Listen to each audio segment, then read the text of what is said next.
Assalamualaikum warahmatullahi wabarakatuh. Jadi di sini saya akan menjelaskan bagaimana cara untuk meningkatkan skill untuk karyawan, terutama pekerja pabrik. Ya, jadi cara untuk meningkatkan kompetensi dengan biaya murah dan bernilai. Banyak kursus yang berharga mahal dan kita harus membayar uang yang bernilai cukup tinggi. Di sini saya akan menjelaskan bagaimana kita bisa mendapatkan kursus yang berkualitas dengan harga murah. Oke, yang pertama, karyawan dapat meningkatkan kompetensi dengan mengikuti pelatihan yang berharga, murah seperti mempelajari teknologi digital, karena untuk mempelajari teknologi ini dibutuhkan biaya yang murah.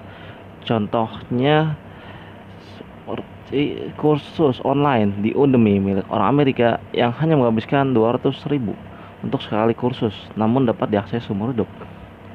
Ini boleh juga ini, kursus murah ini ya, boleh dicoba ya. Kenapa saya bilang murah?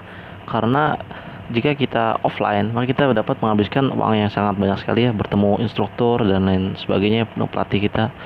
Tapi dengan online ini kita dapat berkomunikasi walaupun tidak tatap muka, dan kita mendapatkan ilmu yang setara dengan apa yang kita bayar gitu ya. Jadi kita belajar sama guru gitu ya, bukan belajar sama robot. Jadi ya menurut saya pas ini 200.000, sesuai gitu harganya.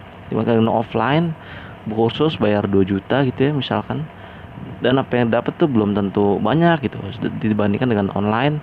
Kalian bisa mengembangkan kemampuan kalian masing-masing ya, dikembangin gitu ya. Nah, yang kedua, karyawan dapat dibayarkan ikut pelatihan oleh pihak perusahaan seperti melalui lembaga K3.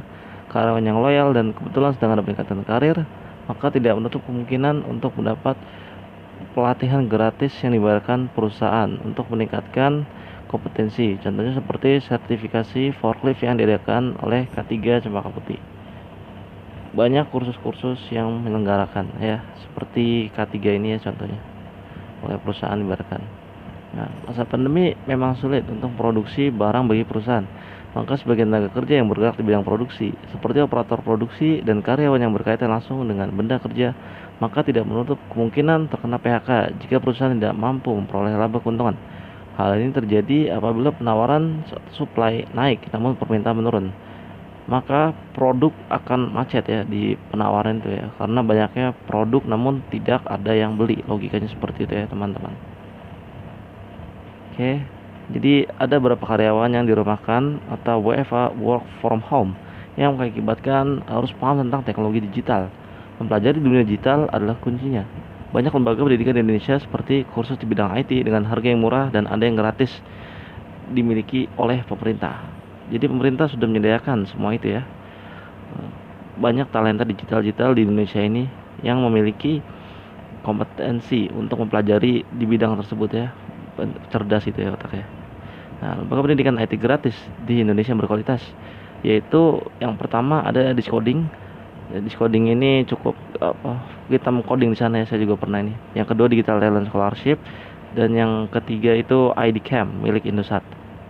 Nah, manfaat mengikuti pelatihan: dapat mengelola data dengan baik melalui media digital. Profesi ini disebut data scientist. Dan yang kedua dapat menjadi pekerja freelancer seperti desain grafis atau desain web. Yang ketiga mendapat uang melalui website atau blog yang sudah di-AdSense oleh Google. Jadi kita dapat duit gitu ya, kayak YouTube gitu ya, ada iklannya. Dan yang keempat ini mengetahui sistem keamanan komputer dan jejaring media sosial yang memungkinkan kita untuk bisa menjadi hacker. Profesi hacker pada perusahaan ada yang lulusan SMK menjadi pentester website. Jadi itulah teman-temannya manfaat mengikuti pelatihan. Jadi semua ini tidak sia-sia di era pandemi seperti ini ya. Banyak sekali ya teman-teman jasa website yang dibutuhkan dan pemrograman, dan itu toolsnya hampir semuanya gratis ya teman-teman kalau ingin tahu gitu. Tidak seperti belajar teknik mesin ya yang harus ada alat gitu kan, harus bayar gitu untuk mesin bubut dan sebagainya perawatan. Kalau teman-teman belajar website ini, pelatihan blog gitu, ini cukup mengeluarkan uang yang tidak terlalu mahal lah kalau menurut saya. Tidak seperti alat-alat mesin ya yang teman-teman tidak dapat dibeli sendiri ya, pasti harganya mahal itu ya, ada yang 10 juta. Website tidak seperti itu ya teman-teman. Mempelajari pemrograman itu sangat mudah ya bagi yang sudah terbiasa, dan orang-orang ada yang menghasilkan uang dari rumah mereka ya dengan menjadi programmer. Tapi ya saya ini hanya sampingan saja ya. Hanya sampingan saja mengingatkan, jika ada waktu luang maka pelajarilah programmer ya selagi masih muda, karena memang para programmer terdahulu yang seperti Bill Gates itu mereka belajar otodidak ya, tidak diajari gitu. Nah, dasarnya hanya sedikit saja lalu mereka mengembangkan gitu. Maka kita juga bisa mengikuti mereka gitu. Itu saja dari saya, terima kasih. Selebihnya mohon maaf apabila ada kesalahan kata.